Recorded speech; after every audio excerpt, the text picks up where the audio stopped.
नमस्कार दोस्तों। देखिए हमारी ये सीरीज चली हुई ये राकेश यादव, ये 7300 प्लस है। अभी कुछ बच्चों के मैसेज और आ रहे कॉल आ रहे थे कि उनके पास बुकें जो अभी नई होगी 9700 प्लस। अब देखेंगे, कोशिश करेंगे कि नई बुक से ही क्वेश्चन बनाएंगे आगे से। अभी के लिए तो यही से। वैसे आगे पीछे करके आपके सारे क्वेश्चन के हल मिलेंगे। और बस एक काम और करें कि आप क्लास बीच से ना लें, जहाँ से ही पढ़ेंगे क्लास शुरू से करेंगे। जिस चैप्टर को पढ़ेंगे अच्छे से शुरू से पढ़े, और प्रतिशत तो खासकर एक बार सारा प्रतिशत अगर आप पढ़ लोगे तो मैथ पढ़ना बहुत आसान हो जाएगा आपके लिए। देखिए, किसी संख्या के 45% यानी ए, हम नाम दे दिया संख्या का संख्या के 45% का 15% बराबर होगा 105.3। तो संख्या ज्ञात करनी है आपको। तो कुछ नहीं करना, जो बोल रहा था आपसे केवल वही करते रहे। संख्या का 45% का 15% बराबर है इतना। तो आप बताओगे संख्या। यहाँ पे देखिए, 5 से काट दोगे 9 बार, 5 से काट दोगे 20 बार, 5 से काट दोगे 3 बार, और 5 से काट दोगे फिर से 20 बार। इतनी बात तो सबके समझ में आराम से आ रही। अगर यहाँ पे गुणा करोगे, ये दशमलव भी खत्म। अगर 10 का गुणा कर दोगे, इसे 2 गुणा 10 पढ़ोगे, 10 से गुणा करोगे, ये खत्म हुआ। 9 से भाग लगाओगे, 5 3 8 और 1 9, 9 से ये कटेगा। आपको केवल अंकों का योग देख लेना। अगर संख्या के अंकों का योग 9 से भाग लग रहा तो संख्या भाग लगेगी 9 से। तो 9 से भाग लगाओगे, 9 ही कम 9, 15, 9 ही कम 9, 11 9 99 और 9 सते 63। 3 से फिर से भाग लगाओगे, 39 दिया 117, यानी ये 39 बचे। अब अगर संख्या निकालनी है आपको, 39 गुणा 2 गुणा 20, 39 गुणा 2 गुणा 20। लेकिन यहाँ पे ध्यान ये रखना, आपसे ये नहीं कहा कि संख्या निकालने। अगर आप कहते कि संख्या बताओ तो आप बता देते आराम से 39 गुणा 2 गुणा 20 जितना बनेगा, लेकिन इसीलिए गुणा नहीं किया। लेकिन आप समझे कि भाई आपसे कहा गया संख्या का केवल 24% बता दो। संख्या का कितना बताना? 24%। तो यहाँ पे अगर आप देखेंगे, 2 से कितनी बार? 5 बार। अभी बस केवल 10 को तो छोड़ ही दो।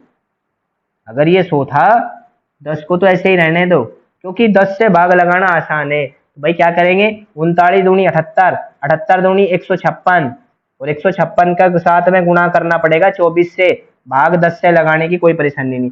24 सिक्का 144 हासिल 14, 24 पंजे 120 और 14 134 हासिल 13, और 24 ही कम 24 और 13 37, यानी ये बनेगा 3744।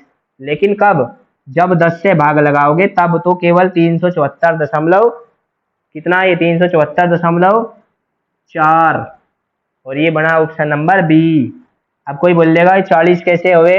अगर ऑप्शन में लिखा मिलता 40 तो यही 40 है, क्योंकि 4 पैसे ये हुए और 40 पैसे ये हुए। देखिए नेक्स्ट, देखिए अब अगला क्वेश्चन देखेंगे।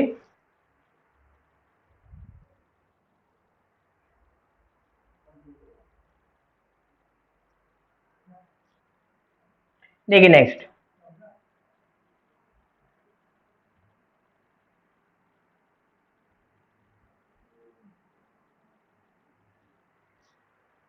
देखो, एक व्यक्ति का मासिक वेतन, ये बुक अभी 7300 प्लस है, इसके बाद इसे बदल देंगे। अब कल से परसों से नई बुक से क्वेश्चन बनेंगे। एक व्यक्ति का मासिक वेतन यानी इनकम माइनस एक्सपेंडिचर बराबर सेविंग, यानी जितनी आय होगी उसमें से जो खर्च करोगे तो क्या बचेगा? बचत। अब अगर आप यहाँ देख रहे, 13,500 कमाने वाला 9500 9000 खर्च करेगा, तो बचत कितनी होगी? 4500। तो भाई अगर ये अनुपात में लिखोगे, इसे अनुपात में लिखोगे, कोई परेशानी नहीं होती। अगर आप प्रतिशत में आंसर लाना चाह रहे तो आप संख्याओं पे जाओ ही ना। अगर संख्याओं पे जाओगे तो केवल कैलकुलेशन बढ़ा रहे। प्रतिशत एक बार अच्छे से अगर सीख लोगे, आधे से ज्यादा क्वेश्चन तो खुद ही बनेंगे। 45 ही कम 45, 45 दूनी 90, 45 दिया 135, संख्या ये दी थी। तो आप ऐसे भी पढ़ सको कि 300 कमाने वाला 200 अगर खर्च करेगा तो 100 बचा रहा होगा। बस क्या है? अनुपात में बदल दिया, और अनुपात में कोई परेशानी नहीं। परसेंटेज और अनुपात एक ही बात है। प्रतिशत को 100 से भाग लगा दो, अनुपात आ जाए, और अनुपात को 100 से गुणा कर दो, प्रतिशत आ जाएगा। तो यहाँ 300 कमाने वाला 200 खर्च करेगा तो 100 बचा रहा। तो इसने कहा कि अगले वर्ष उसका वेतन 14% बढ़ा दिया, और ऐसे खर्च भी 7% बढ़ाया, तो बचत कितने प्रतिशत बढ़ेगी? बचत बाद में निकाल लेंगे। 300 का 14% अगर आपसे निकालना आवे तो 342 बनेगा। 14% बढ़ने का मतलब 42 बढ़ेंगे। जिससे बिल्कुल आता नहीं वो ऐसे समझेगा कि अगर मान लो आप ये समझ रहे कि भाई हम राकेश यादव भी पढ़ेंगे लेकिन बेसिक भी नहीं आता, तो परेशानियां होंगी, फिर आपको समझ नहीं आना। तो 300 का 14% बढ़ने का मतलब 114% हो जाना, या केवल अगर 14% बढ़ते तो 42 बढ़ते, और अगर 42 बढ़ते तो 342 होते। ये बात पता होगी आपको। ऐसे ही अगर आप 200 का 7% निकालने जाओगे तो ये कितना बढ़ेगा, 14 बढ़ेगा या 214 बनेगा। अब एक बात बताओ, पहले 300 कमाने वाला 200 खर्च करके 100 बचा रहा था। अब 14% इनकम बढ़ने से इनकम होगी 342, लेकिन खर्च भी 7% बढ़ने से खर्च हो गए 214। तो कुल मिला के बचेंगे 128। कितने बचे, 128। तो बचत में कितने प्रतिशत वृद्धि हुई, बचत थी 100 रुपए, अब बचत होगी 128 रुपए। तो बचत में वृद्धि हुई 28%। अब ध्यान एक चीज का रखना कि यहाँ से अगर आप चलते, यहाँ का भी 14% निकालते, केवल समय लगता कि 14% निकालने में और 7% निकालने में। फिर यहाँ से भी आप बचत निकालते, यहाँ से दिखाई दे रही बचत, यहाँ से केवल 15-20 सेकंड 30 सेकंड बढ़ाते कैलकुलेशन में। बहुत सारे तो सोच रहे होंगे हम तो इतने अच्छे कैलकुलेशन है कि कैलकुलेटर भी फैले, लेकिन आप कितने भी अच्छे होंगे इस बच्चे से पहले क्वेश्चन बना नहीं सकते। 13,500 का 14% निकालने वाला, और ये बच्चा आप ज्यादा जल्दी करोगे तो गलती भी उतनी ज्यादा करोगे। आप मान लिया कि ज्यादा अच्छे पढ़े हुए होगे, लेकिन भाई अगर कोई ऐसे सीखेगा तो वो अपने आप से बना लेगा। वो आराम से सोच सोच के बना रहा होगा, 300 का 14% आपसे जल्दी बना रहा होगा पक्का। आप पढ़े हुए लेकिन क्वेश्चन पेपर में कम करके आओगे। और ये अगर स्मार्ट तरीके से आपने हार्ड वर्क किया, और हार्ड वर्क और स्मार्ट वर्क में यही अंतर है। देखिए नेक्स्ट देखेंगे, यानी आंसर यहाँ से भी बनेगा, कोई परेशानी नहीं है। 13,500 का 14% कितना बनेगा निकालना, 9,000 का 7% कितना बनेगा निकालना। फिर जो बचेंगे घटा लियो, घटाने के बाद जो बचेगा 4500 से कुछ बढ़ेंगे, 4500 से 28% बढ़ेंगे। निकालने के बाद पता लगेगा 28% बढ़े, क्योंकि यहाँ जैसे पता लगा 100 से कितने बढ़े 128, और यहाँ आपको पता कितने प्रतिशत बढ़े 28%। नेक्स्ट देखो, तो हमें हमारा काम है कि क्वेश्चन जल्दी कैसे बनने, इसीलिए आपसे बताया गया कि अच्छा कंटेंट मिलेगा। देखिए नेक्स्ट देखो, दो संख्याओं का अंतर अंतर उनके योग का 45% है। तो 45% कौन है, ये। तो 45 का गुणा किस में करोगे, इसमें बराबर कर देंगे। 5 नम 45 और 20, यानी ये तो a माइनस बी, वैल्यू किसकी, a माइनस बी के बराबर तो है, ऐसे लिख सको आप। a माइनस बी के बराबर है 9, और a प्लस बी के बराबर है 20। प्लस वाला ही तो ज्यादा होगा और माइनस वाला कम होगा। और ये भी बात बताया बटे वाली संख्या इसके साथ की, लेकिन अगर गुणा वाली संख्या है तो दूसरे के साथ की, क्योंकि ये 20 यहाँ पे आना, और अगर ये 20 यहाँ आया तो ये इसके लिए आया, यानी जो जिसके पास है उसका है नहीं। 20 कहाँ पे जाना था, यहाँ पे। तो अगर जोड़ोगे तो 20 बनेगा और घटाओगे तो 9 बनेगा। और आपको बताना क्या, अनुपात बताना छोटी बड़ी संख्या का। तो एक बार जोड़ लो, आधा कर दो, ये बात बता चुके। एक बार जोड़ के आधा कर दो और एक बार घटा के आधा कर दो।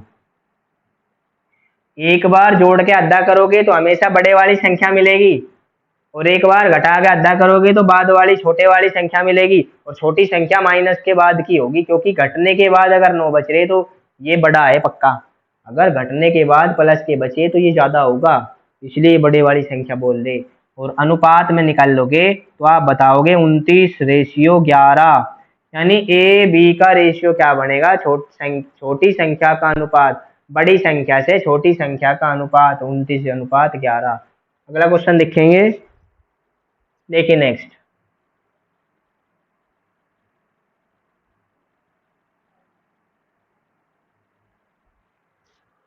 एक संख्या को जब 25% घटा दिया जाता है तो 225 प्राप्त होती है। अगर आप एक बात समझ जाए, आपने कुछ क्वेश्चन पहले पढ़े होंगे, अगर आप 25% घटा रहे किसी संख्या को, कोई भी संख्या कितने प्रतिशत होगी, 100%। 25% घटाने के बाद कितनी बचेगी, 75%। या फिर बोल रहा है 225 बचेगी, 75% बचेगी। या 225 बचेगी, तो 225 वैल्यू किसकी, 75 की। अब ये बोल रहे इस संख्या में कितने प्रतिशत की वृद्धि की जाए। यहाँ पे देखिए, अब आपको परसेंटेज निकालना, तो परसेंटेज ऊपर रख लिया, 75% वैल्यू 225 की है, तो कितने परसेंट और बढ़ेंगे कि संख्या बनेगी 375। अब वैल्यू प्रतिशत की निकालनी, इसलिए ऊपर रख दिया। अब यहाँ पे देखेंगे 75 से अगर डिवाइड लगाओगे 3 बार कटेगा, और 3 से डिवाइड लगाओगे 125 बार कटेगा, यानी संख्या 125% बढ़ेगी। लेकिन फिर पूछा गया अगर संख्या को 375 करोगे तो वृद्धि कितने की करोगे। अरे 100% तो आपके पास पहले से ही होगी, वृद्धि करोगे आप 25% की। किसकी वृद्धि करोगे, 25% की। आपसे पूछा इस संख्या में कितने प्रतिशत की वृद्धि की जाए कि यह संख्या 375 हो जाए। 125% वृद्धि नहीं करना, क्योंकि 125% वृद्धि करने के बाद तो ये 225% हो जाएगी। 100% तो पहले से ही थी ना। वृद्धि कितनी, संख्या हुई 125%, तो वृद्धि कितनी हुई 25%। प्रतिशत को शुरू से इसीलिए बार बार बोला जा रहा है कि अगर एक बार अच्छे से देख लोगे तो चीजें ज्यादा अच्छे से ही क्लियर हो रही होगी। देखो नेक्स्ट देखो, दो संख्याओं में से बड़ी संख्या का 40%, दो संख्याओं में से बड़ी संख्या का 40%, 40% ऐसे लिखेंगे, छोटी संख्या के 60% के बराबर है। यदि संख्याओं का योग 150 है तो बड़ी संख्या क्या है। अब यहाँ पे देखिए, ये तो इतनी बात समझ आई। बड़ी संख्या तो बनेगी 3 और छोटी संख्या बनेगी 2, और ये 3 और 2 अनुपात में बने। ये किस में बने, आपके ये हमेशा अनुपात में ही आवे, क्योंकि ये वैल्यू नहीं होती एग्जैक्ट। आप बता सको a अनुपात b बराबर 3:2, यानी अगर a b का अनुपातिक योग जोड़ के देखोगे तो कितना बनेगा, 5। कितना बनेगा, 5। और इसने कहा दोनों का योग 150 है, a और b को जोड़ने के बाद 150 बने, लेकिन अनुपात में जोड़ने के बाद तो 5 बनेगा। ए बी को जोड़ने के बाद 150 बनना, लेकिन अनुपात में जोड़ने के बाद 5 बना, तो एक की वैल्यू आई 30। अब आपसे पूछेगा बड़ी संख्या बताओ, तो 30 गुणा 3 90। छोटी संख्या बताओ, 30 गुणा 2 60। दोनों संख्याएं बताओ, 90 और 60। बड़ी संख्या आपसे पूछा गया, बड़ी संख्या अगर आपसे पूछा गया तो आंसर लगा दो 90, ऑप्शन सी। छोटी संख्या आपसे पूछता 60, क्योंकि अगर बड़ी 3 है तो 3 से गुणा किया, छोटी 2 है तो 2 से गुणा करते। इतनी बात आपसे आ रही। आगे बढ़िए, देखो नेक्स्ट क्वेश्चन।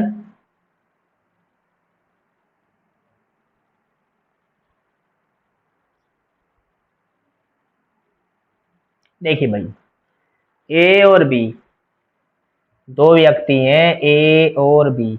ए की लंबाई बी से 10% अधिक है। ए की लंबाई बी से 10% अधिक है, तो बी की लंबाई ए से कितने प्रतिशत कम है। यहाँ पे देखिए 10% प्रतिशत क्यों बन रहा, प्रतिशत की क्लास में हम बहुत अच्छे से सीख चुके। अभी हमें पता ए 10% ज्यादा, लेकिन बी 10% कम नहीं है, ये बात भी आपको पता होगी अब तक। तो फिर प्रतिशत निकालने कैसे, बी कितना कम है, अंकों में कम है 10। सब बच्चे को पता, दूसरी से लगा के सब बच्चे को पता कि अंकों में बी कितना कम है, 10 कम है। लेकिन जब परसेंटेज में बदलोगे तो आपको ये देखना किससे कम है उससे भाग लगाओगे, यानी वैल्यू किसकी दी 110 की, वैल्यू 110 से कम है, और वैल्यू निकालनी किसकी, 100 की। और भाई अगर 100/11 बनेगा तो ये कम होगा 9/1/11%। कितना बनेगा, 9/1 तो ए बी से 10% ज्यादा था, लेकिन बी ए से केवल 9/1/11% कम है। कभी ये दोनों, ये इधर से 10% ज्यादा हो सके, ये इधर से 10% कम नहीं होने का। ये इधर 10 रुपए ज्यादा हो सके, लेकिन ये इधर 10 रुपए कम भी हो सके।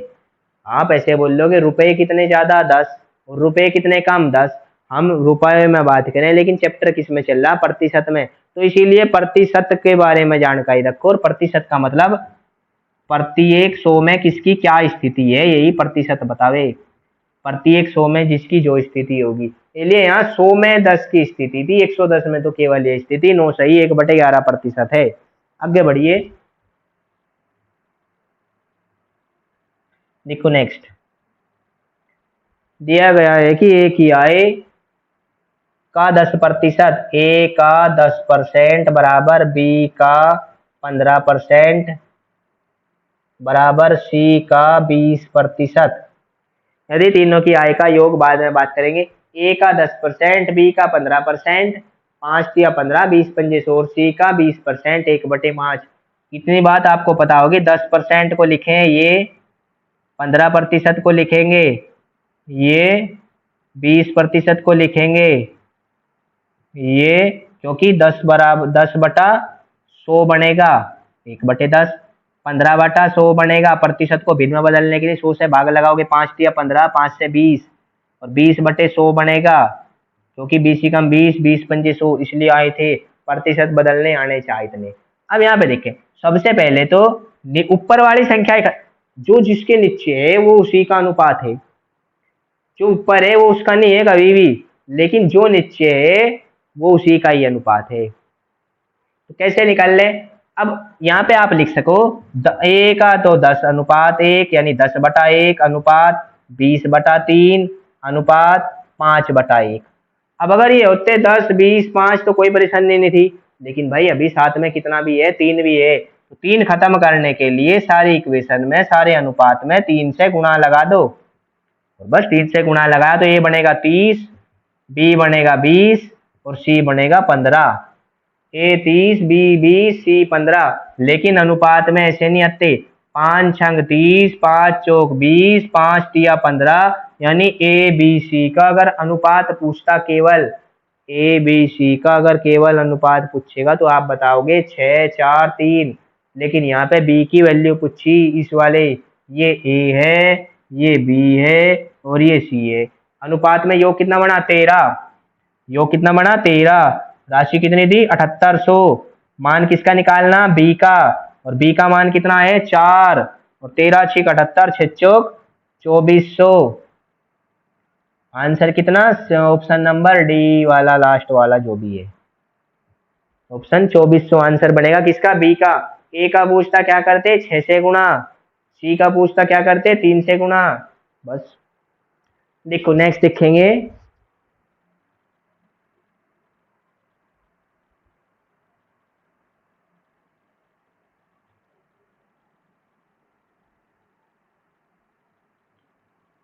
देखिए भाई, एक संख्या के 60% यानी 3/5 का 3/5 बराबर है 36।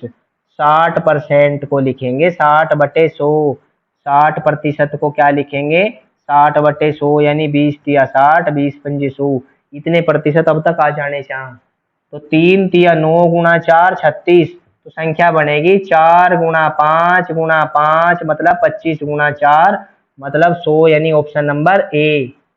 तो एक संख्या के 60%, ये 60% है तो ये भी 60% है, उसने बस यहाँ बोल दिया 60% और यहाँ बोल दिया 3/5। तो एक संख्या के 60% का 60% बराबर 36। आगे चलिए, देखो नेक्स्ट देखेंगे।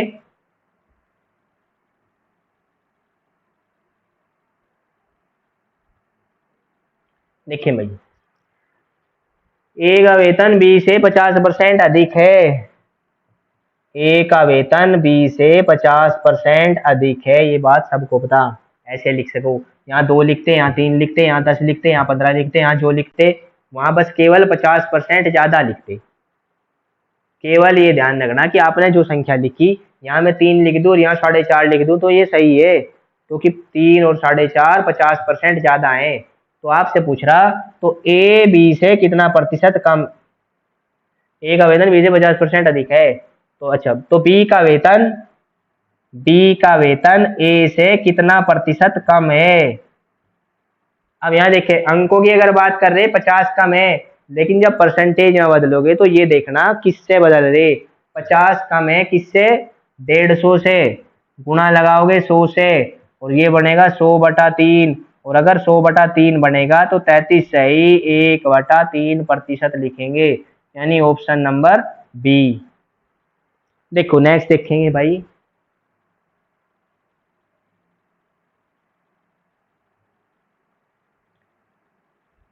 देखिए, लास्ट क्वेश्चन है आज का।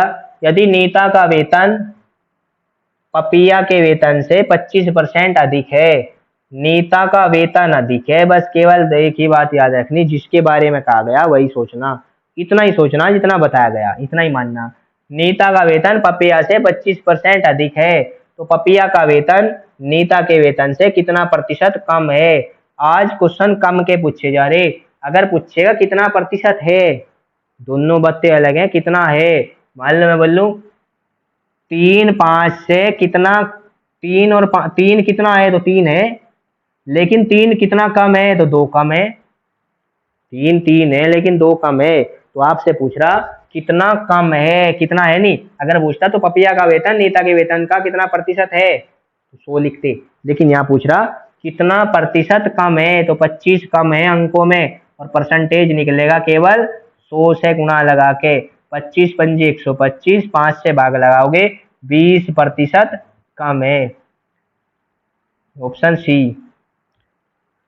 चलिए आज के लिए इतने क्वेश्चन थे, मिलेंगे कल की क्लास में, तब तक के लिए नमस्कार, धन्यवाद।